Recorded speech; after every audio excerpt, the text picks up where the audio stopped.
Hello, we are team number 11, Captopila. My name is Landon. I'm Lyra. I'm Matthew. And this is our robot. So we decided to go down the simple route and just go with a four-wheel drive. So we have these two wheels in the front that don't drive, they're just freely spinning. And then we have these two wheels in the back, which are driven by these two motors. And what we did was we have a gear head in here, where there's a bunch of planetary gears. And we also have two additional gears here to gear down the wheels to get higher torque and lower speeds from what the motor did, what the motor puts out. This is our first prototype, very rough. We've essentially just built a very simple chassis, which ended up being part of the final. But we wanted to experiment with several different types of lifters. But in the end, we decided that this one would be the best, just a simple arm. And so we actually just cut out this little bit right here with a saw just to test it out. And eventually, we made it into this bigger hole, so that way the balls could actually fit inside. And we could pick up balls off the ground easier. The back wheels, we had several iterations.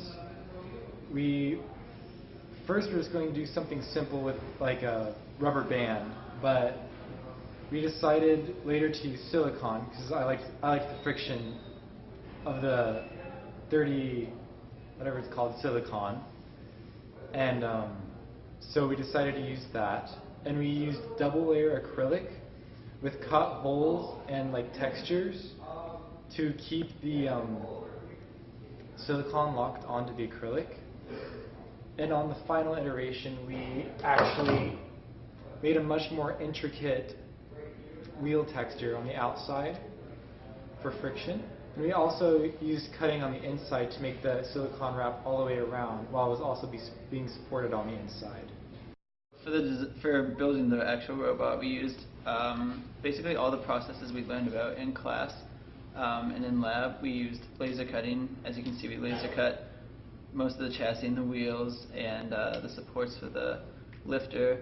We did some nice molding on the wheels, and then we did some milling with the support for the lifter and some 3D printing for the motor mounts.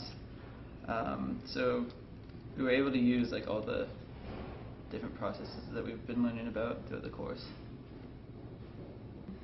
We worked really well as a team this year. We learned a lot about teamwork and about building robots and about the processes that we use, and we had a lot of fun. We're excited to see you at the competition. Yay!